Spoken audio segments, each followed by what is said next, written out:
Good evening, ladies and gentlemen. This is Bronson's By Any Means Necessary Fantasy Baseball Talk for Monday, May 23rd. Yes, 23rd.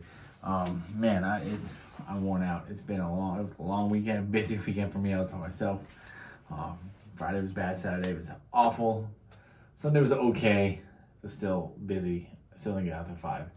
And today, despite having some help, today was bad. Today was a day where both me and my immediate supervisor were real close to just quitting because there was a lot of stuff that was going on, a lot of miscommunication or lack of communication, really, that was kind of pissing us off. We're just getting fed up with our workload downstairs continues to grow at a high rate, and our staffing does not grow.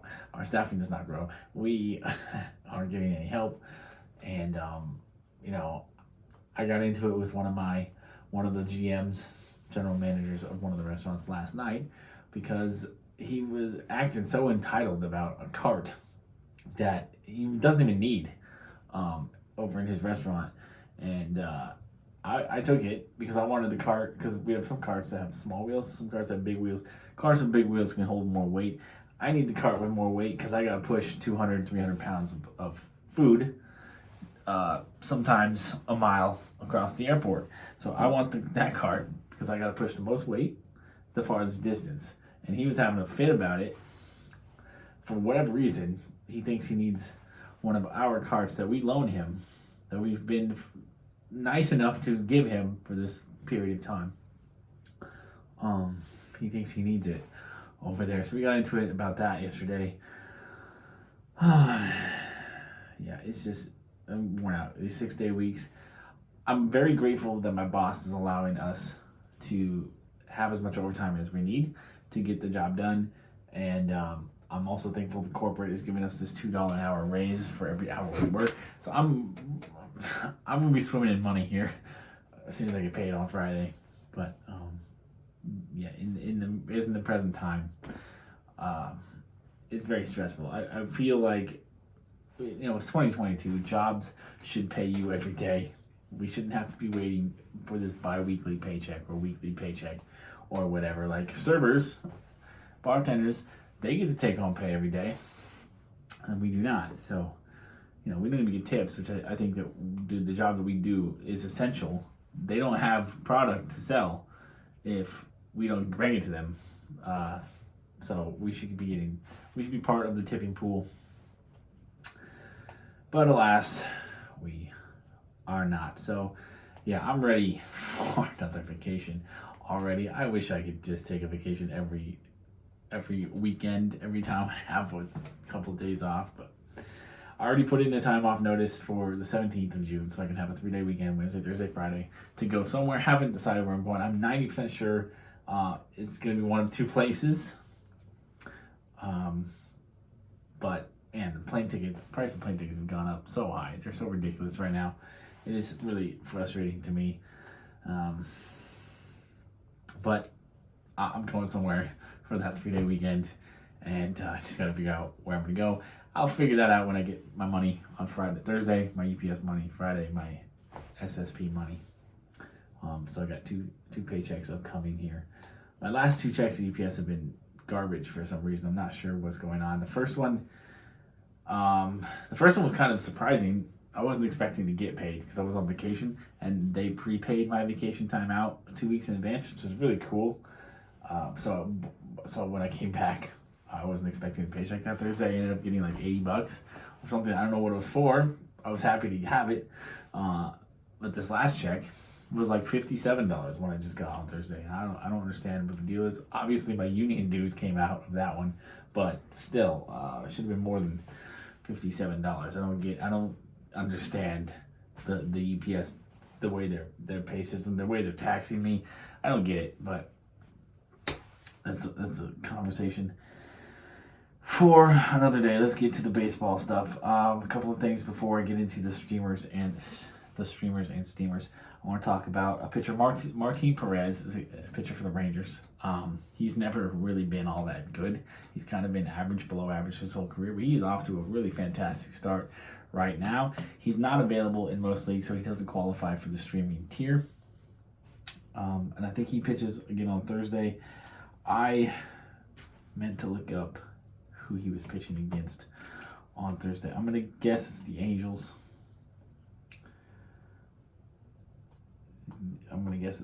Yeah. Just based on the information I do have here, based on some other information that I did look up. I think he's pitching against the Angels on Thursday. Not the greatest matchup, and he could definitely tail off at any point in time. But he's been really consistent so far. He's worth taking a chance on there on Thursday if he's available in your league. A couple of other pitchers, young prospects who could be called up at any point now. I was right on my prediction about Adley Rutschman, by the way. Hopefully you picked him up. Grayson Rodriguez of the Orioles is considered the top pitching prospect in the minor leagues right now. He has been on fire since he got to the AAA level. It's literally only a matter of time before the Orioles call him up as well. He's a pitcher that you might want to add and just carry on your bench because he's probably going to be pretty good. And then Max Meyer of the Marlins, a little bit more complicated there. He has one elite pitch. His curveball is probably the best curveball in baseball, maybe. Well, definitely in the minor leagues. It's an elite pitch. He's got to work on getting some secondary pitches, but he's still good enough right now to make his debut in the major leagues. And the Marlins have an abundance of major league ready arms, which is what is perhaps holding him back and going to keep him in the minors longer than he could. And he also could be an option to move into the bullpen when he does get called up. But he's another pitcher who I think is worth taking a chance on and carrying on your bench. Now, for five hitters who are steaming right now, who are worth consideration to get you through this week, or injuries, or just the next few days. I think I've decided how I'm going to do this through baseball season. I'm going to try and do a video on Mondays and Thursdays because those are kind of the slow days, the off days for most teams in baseball. Half the league has an off day on Monday, half the league has an off day on Thursday. So with my videos, I'll do this is going to be Tuesday, Wednesday, Thursday, and then my next one on Thursday will cover Friday, Saturday. We'll cover the weekend. I think that's how I'm going to do it. I will see how well that works out. But the 5 hitters to consider adding to get you through this week or the next 3 days. Christian Walker of the Diamondbacks looks like he's healthy. Looks like he's back on. He's very streaky, but the power is there. Undeniable power. He's the best power hitter the Diamondbacks have right now, which isn't saying much. The Diamondbacks are kind of bad. But Christian Walker is a hot hand that you should be riding as your first base, third base eligible player. Should you need one. Another Diamondback, Josh Rojas. He has multi-positional versatility all over the infield. I think he has outfield eligibility as well. I know he's first, third, second. I think he's outfield. He might even be shortstop. I don't know. I should have done more research on that. But he's got a lot of positional versatility. He's really been off to a pretty good start for the Diamondbacks as well. He could be a sneaky good middle infielder option for you for the rest of the season. Hunter Dozier of the Kansas City is teasing us all again. He seems to do this at the beginning of every year. He comes out in April and May on fire. He has a lot of multi-positional versatility as well. He's definitely a trade candidate at the trade deadline. And who knows how long he'll keep this up. But, most of us play daily transaction leagues. So if he tails off, you can drop him, add somebody new tomorrow. You can tune into my video on Thursday to find out who you should be looking to add on Thursday. We're all just trying to survive here. Survival mode. That's what I'm used to at work these days. That's, it's early in the season. We got a lot of injuries. Let's just survive. Oh, I forgot I had my drink here. It's really warm in this room. Cherry Pepsi and Little Gentleman's Jack. So it's hit or miss. I'm not a bartender. It's hit or miss on the mixing Whether I get the mixture right or not, it seems to be okay. Actually, it might be lacking a little bit of Gentleman's Jack. I probably should have poured a little bit, one more pinch in there. But it's been a long weekend. I think I'm gonna take up drinking again. I've kind of strayed away from drinking, mostly because I'm just more of a social drinker. I like to drink. I like to go out and drink with my friends, but I don't really have friends, or I don't have anybody I hang out with anymore. So, plus I've noticed as I've aged in the last couple of years that drinking makes me tired. But I'm not feeling super drowsy from this. Honestly, I think it's just beer. But I can drink some liquor and feel fine. But when I have a beer, and it just makes me want to just go straight to bed. Just one beer. Now, it is really sad because I enjoy my craft beer. I pride myself on being a beer snob, but I don't drink a whole lot of beer anymore. So yeah, a couple of other guys. We got Andrew McCutchen. He's back and healthy for the Brewers. He's an everyday player at the DH position. He's a former MVP. We know Andrew McCutchen can hit when healthy. Obviously, he's not an elite fantasy player anymore, but he's still very valuable, very useful to you as a fifth outfielder / utility / DH. Some leagues do play with the DH eligible position. And in that case, Andrew McCutchen should probably be owned in 100% of leagues. And lastly, Nolan Gorman, the much ballyhooed young second base prospect for the Cardinals, is now in the major leagues, and he is off to a decent start. I wouldn't say he's come out guns blazing, but I also wouldn't say that he struggled. He's looking like, a guy who's going to be an everyday player at the second base position for the next decade. And so, that's promising. He looks like he could even be a useful middle infielder for you now, because I know that all the years I've been playing fantasy baseball, that middle infield is always the hardest. It's always, always a struggle bus to find 2 or 3, because you need 3. You need second base, you need shortstop, and then you need second base, shortstop. So you need 3 adequate players. It's hard to find those. And I think Nolan Gorman, is going to be an adequate one for this year. Moving into 2023, he might be a top 100 player. But now for the pitchers to stream, I'm going to do the best I can here, because not every team has announced their rotation or their schedule for the pitchers for the next 3 days. But tomorrow, I got 4 really good candidates for you. George Kirby of the Mariners against Oakland. I know I recommended him last time. He struggled against the Red Sox. That is, normal. Red Sox are a good lineup. Fenway Park's a tough place to pitch. But now he's back in Seattle, facing a much less formidable offense in Oakland. So George Kirby should display his, top prospect chops again. We got James Caprillion of Oakland against the Mariners. So those of you who are in the Seattle area, tomorrow's probably, you have a day off or you have time to go to the game. Tomorrow's a good game to go to watch a couple of young, talented pitchers face each other. James Caprillion of Oakland, another one. Kyle Freeland of the Rockies at Pittsburgh. Pittsburgh's a team that, as we know, is not very good. And Pittsburgh is a good park to pitch in, especially when your home park, as it is for Kyle Freeland, is Coors Field.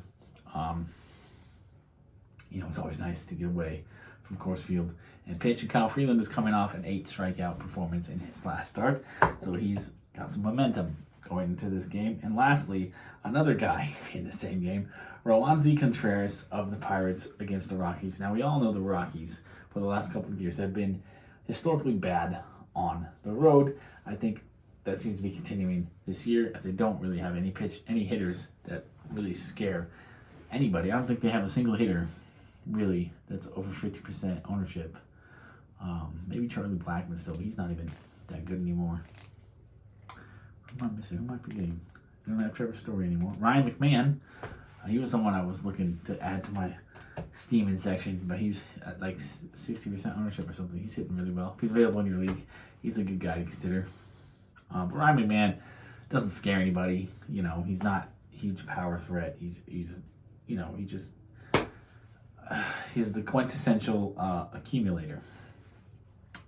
So Roansy Contreras is a young top prospect who is an absolute elite strike thrower. In his earlier in the year, he was coming out of the bullpen for the Pirates. He didn't pitch more than 3 innings in any of those games, but he got over 5 strikeouts in all of them. So if he's been back in the minors, he got sent back to the minors to work up to a starter's workload. If he can go 5-6 innings, he can get double-digit strikeouts easily against the Rockies. I really like Roansy Contreras tomorrow. He's my top streamer for tomorrow. And also, I believe all of these guys tomorrow, who are pitching tomorrow, have a 2-start week as well. So there's someone you could hold for the entire week. For Wednesday, I got a couple for you. Reed Detmers, the young Angels rookie who threw a no-hitter 2 starts ago, will be facing the Rangers on Wednesday. He's someone to consider. I know his last start was against Texas, and it wasn't that great, but I like Reed Detmers to be successful more often than not, especially against a team like Texas. And then Aaron Ashby of the Brewers is facing the Padres. He could be a sneaky good start because he's a guy who has a lot of potential. He's probably not going to be a regular starter for the Brewers, which it keeps his ownership low. But he could be a very good streaming option for you on Wednesday against the Padres. And Thursday, the only one I've got for you so far is Hunter Green of the Reds against the Cubs. I really like Hunter Green. I think he's very talented. I think if he was in a team that wasn't as inept and bad as Cincinnati, he'd be having a much better year. His strikeout, he could strike out. He's another elite strikeout pitcher, and I think that he's going to have another game of high level 8 to 10 or higher strikeouts against the Cubs, who are in a rebuild phase. They're not terrible, but they're certainly not great. Not a lot of hitters there that really you should be worried about against Hunter Green. So I know that Hunter Green's a risky option because his ERA is very high. He gives up a lot of homers. But I say he's worth the risk against the Cubs. He's definitely a guy that you're going to have to stream. He's not a guy you're going to carry all year because he's going to have some really tough matchups against some tough teams. But again, I hate to repeat myself because I know this video is already getting a little long, but I think he's worth the risk against the Cubs on Thursday. Sorry I don't have more streamer options for you for Thursday. It's just like 60% of the games were still to be determined as the starter, and I didn't want to go through, every single pitcher on the, in the league and be like, oh, okay, he's starting Thursday. What's his ownership? Oh, he's starting on Thursday. What's his ownership? Like, nah, I didn't want to do that. I just went to the MLB website. And there's a probable starters thing. It tells me who's going to start. And I just go off the list of who I like and what the matchup looks like to me. So that's it. Peace, love, and nacho fries. Good luck. Good night. Keep watching. Keep following.